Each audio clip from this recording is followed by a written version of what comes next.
നോക്കണി ആ പുള്ളിക്കാരത്തിയുടെ അഭിപ്രായം വന്നിട്ടുണ്ട്. നിങ്ങൾ കണ്ടില്ലായിരുന്നോ? അയ്യോ എന്തുവാ തല്ലി മറിച്ചിട്ടുണ്ട്. കേൾക്കാം.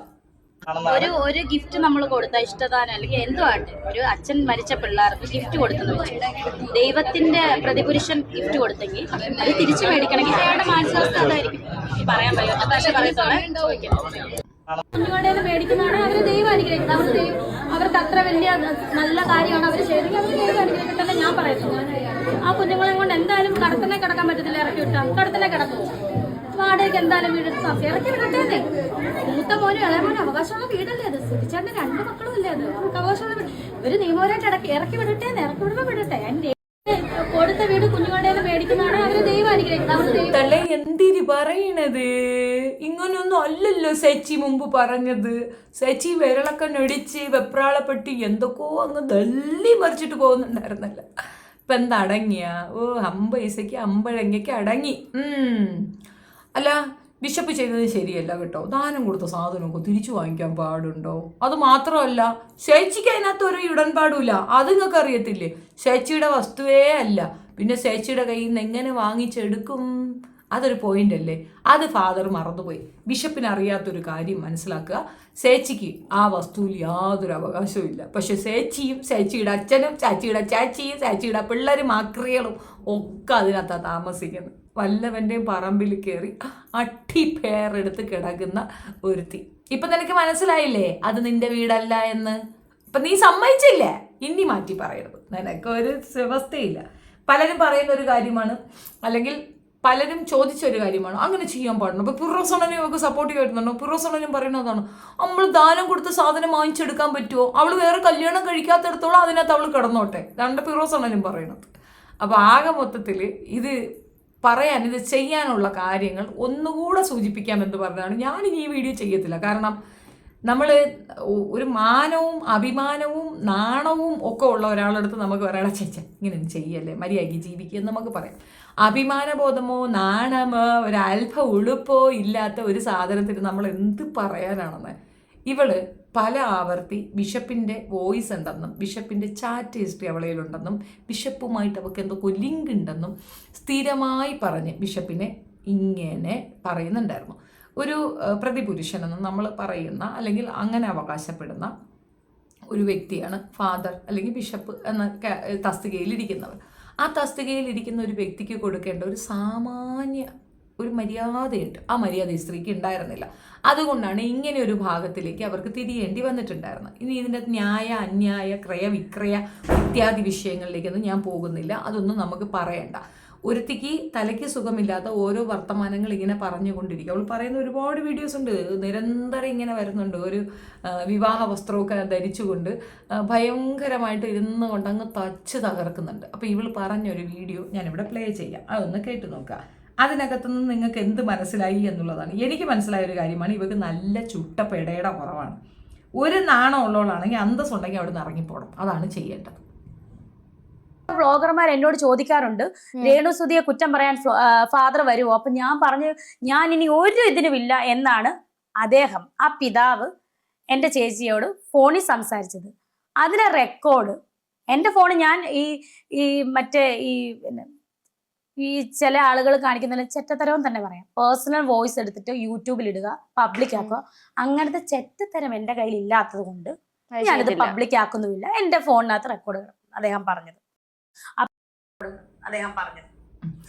പക്ഷേ കൂടുതലൊന്നും പറയണ്ട. പക്ഷെ ചെറ്റ ചേച്ചി അതെന്റെ കയ്യിലുണ്ട്, അത് ഞാൻ പബ്ലിഷ് ചെയ്യും എന്ന് പറയും.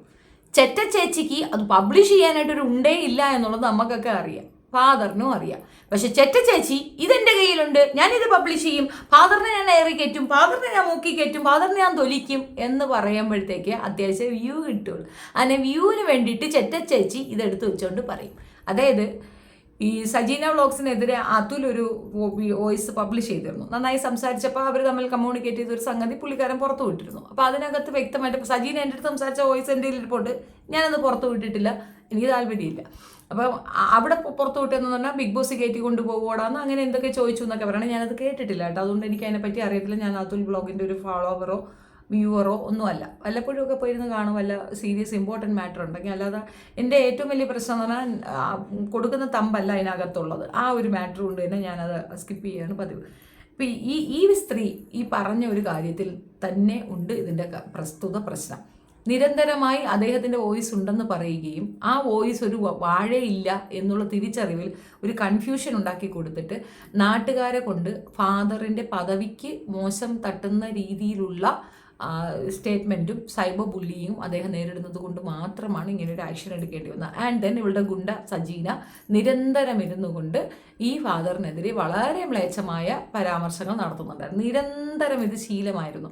അപ്പം ഇത് സ്റ്റോപ്പ് ചെയ്യുക എന്നുള്ളതാണ്. അവൾ മാപ്പ് പറയത്തില്ല, അവൾ ഒരു 50 പൈസയ്ക്ക് അടങ്ങത്തില്ല. അല്പൻ ഐശ്വര്യം കിട്ടിയ അർദ്ധരാത്രി കുട പിടിക്കുമെന്ന് പറയുന്ന കണക്ക് അമ്മാതിരി തെമ്പിൽ നിൽക്കുകയാണ്. നല്ല അഹങ്കാരിയാണ് ഈ സ്ത്രീ. അഹങ്കാരിയായ ഒരു സ്ത്രീക്ക് വരുന്ന പതനം വരും ദിവസങ്ങളിൽ നമുക്ക് കാണാം. ഏതായാലും ഈ വിഷയത്തിൽ എൻ്റെ ഒരു ഫൈനൽ ഡിസിഷൻ അതാണ് ഞാനിപ്പോൾ ഇവിടെ പറഞ്ഞത്. ഇതിന് അനുവദിച്ചെന്തെങ്കിലുമൊക്കെ വന്ന് നമ്മൾ പറയുന്നതിനപ്പുറം ഈ ഒരു വിഷയം തന്നെ നമ്മൾ തുടർന്ന് കൊണ്ടുപോകത്തില്ല. ഒത്തിരി പേര് കൊണ്ടുവന്ന് എനിക്ക് ഇടുന്നത് കൊണ്ട് പറയുന്നത് കൊണ്ടിടേണ്ട, താല്പര്യമില്ല. ആ സ്ത്രീ എന്തെങ്കിലും പറയട്ടെ. കാരണം ഇതിനകത്ത് ഇനി നമുക്കൊന്നും പറയാനില്ല. വെരി എക്സ്പ്ലനേഷൻ ഇതിന് മേളിൽ എനിക്ക് തരാനില്ല. ആ വസ്തുവിന് യാതൊരു കംപ്ലൈൻറ്റും ഇല്ല. പറ്റുമെങ്കിൽ ആരെങ്കിലും ഇനിഷ്യേറ്റീവ് എടുത്ത് അദ്ദേഹത്തിൻ്റെ വസ്തുവകകൾ വാങ്ങിക്കുക. ഞാൻ ധൈര്യപൂർവ്വം ഞാൻ എന്തായാലും കുറച്ച് പ്രോപ്പർട്ടി അവിടെ വാങ്ങിക്കും. എനിക്ക് ലോണ് സാങ്ഷൻ ആയാലും ഞാനത് കൊടുത്തിട്ട് ഞാൻ കുറച്ച് പ്രോപ്പർട്ടി എന്തായാലും അവിടെ വാങ്ങിക്കും. നോക്കട്ടെ എന്നെ അവിടുന്ന് ആര് ഇറക്കി വിടുന്നുണ്ടോ ഇല്ലയോ എന്ന്. ഇവളുടെ വീട്ടിൻ്റെ തൊട്ടടുത്ത് തന്നെയാണ് ഞാൻ പ്രോപ്പർട്ടി നോക്കുന്നത്. അവിടെ തന്നെ താമസിക്കാമെന്നാണ് ഇപ്പോൾ എൻ്റെ ഒരു ഐഡിയ. അതാണ് ഞാൻ ഫൈനൽ തീരുമാനിച്ചൊരു തീരുമാനം.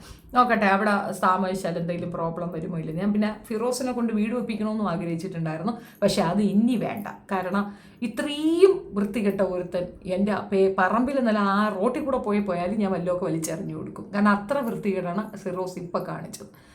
സോ നോക്കാം വരും ദിവസങ്ങൾ എന്താണെന്നുള്ളത് അപ്ഡേഷൻസ് ഞാൻ തരുന്നതായിരിക്കും. ഇനിയെങ്കിലും മനസ്സിലാക്കാതെ ഇനിയും താൻ പിടിച്ച മുയലിന് 15 കൊമ്പെന്ന് പറഞ്ഞുകൊണ്ടിരുന്നാൽ ഞങ്ങൾ കാണുമ്പോൾ മുയലിന് കൊമ്പൊന്നുമില്ല എന്നുള്ളതാണ്. നീ എന്ന വ്യക്തി അവിടെ പിച്ചയെടുത്ത് ജീവിക്കുകയാണ്. അത് മനസ്സിലാക്കുക.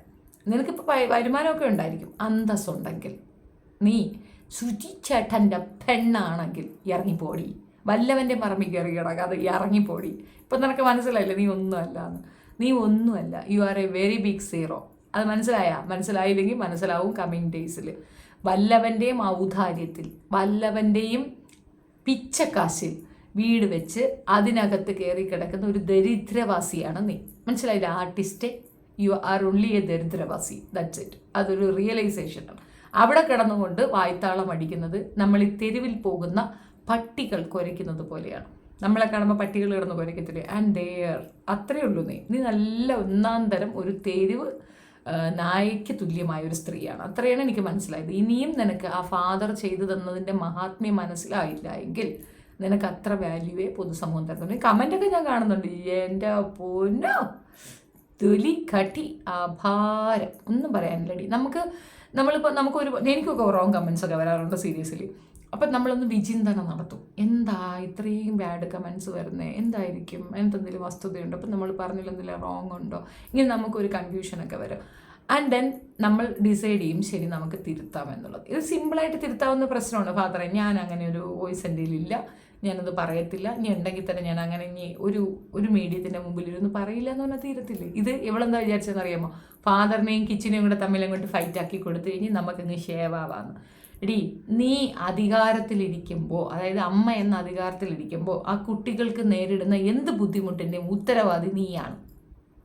നീ അവനെ എൻ്റെ മോനാണെന്ന് പറയല്ലേടി. ആ ചെറുക്കൻ്റെ 7 സെൻറ്റ് വസ്തുവും അതിലുള്ള 25 ലക്ഷം രൂപ വില വരുന്ന വീടും അവന് നഷ്ടപ്പെടുത്തിയ കാട്ടാള സ്ത്രീയാണ് നീ എന്ന് ചുരുക്കം. And that's it. അത് തന്നെയാണ് പൊതുസമൂഹം പറയണത്. ഒന്നും പറയാനില്ലടി. ഇത്രയും നമുക്ക് സർവ്വതും നഷ്ടപ്പെട്ടു, ഒന്നുമില്ല. താഴെയാണെങ്കിലും അവിടെ എഴുന്നേറ്റുന്നുണ്ട്. ഇനി എന്നെക്കൊണ്ട് ഇനിയും പറ്റും എന്ന് പറഞ്ഞ് നിൽക്കുന്ന കണക്കാണ് എനിക്ക് തോന്നിയത്. തൊലിക്കട്ടി കൂടിയ ഒരു ഇനത്തിൻ്റെ കൂടെ അഭിമാനബോധമുള്ളവർക്ക് ഫൈറ്റ് ചെയ്യാൻ തോന്നത്തില്ല. So that's it. വീഡിയോ ഇഷ്ടപ്പെടുകയാണെങ്കിൽ like, share and subscribe my channel.